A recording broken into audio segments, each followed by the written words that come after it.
Now for our 2016 Presidential Power Index, where we look at who's up and who's down in the race for the White House. On the GOP side of things now, Senators Ted Cruz and Marco Rubio and business people Carly Fiorina and Donald Trump, they are among the big movers this week. Chris Stirewalt, Fox News digital politics editor and the author of Fox News First, and he joins me now.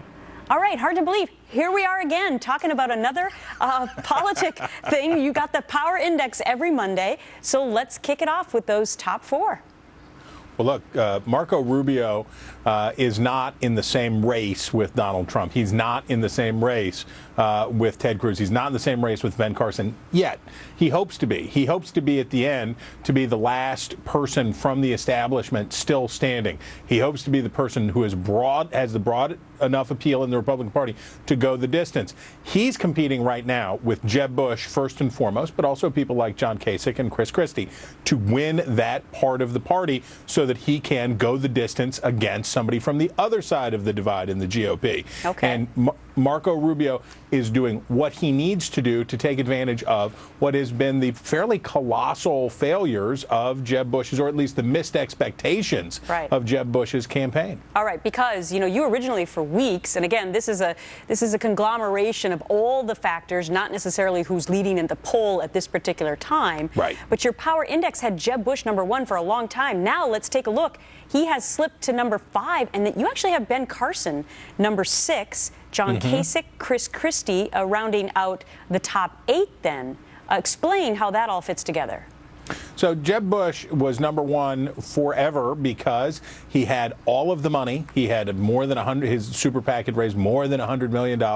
He had the support of the Republican establishment. And usually what happens is the establishment chooses early, the insurgency chooses late. A better funded establishment candidate beats the insurgent. That's what we saw in 2012 with Mitt Romney. It's what we saw in 2008 with John McCain. That's how it goes. That's the chalk, and that's what we expected to see again this time.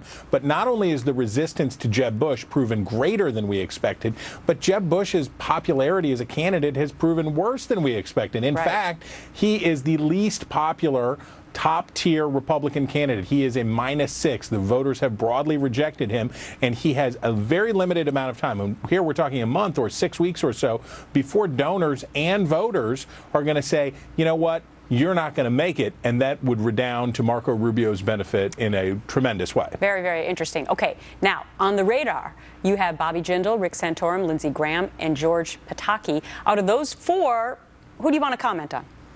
Well, look, I just tell you this. Bobby Jindal is on the cusp right now. He could make it in Iowa. It's possible. But Rand Paul has reasserted himself to get back into the top 10.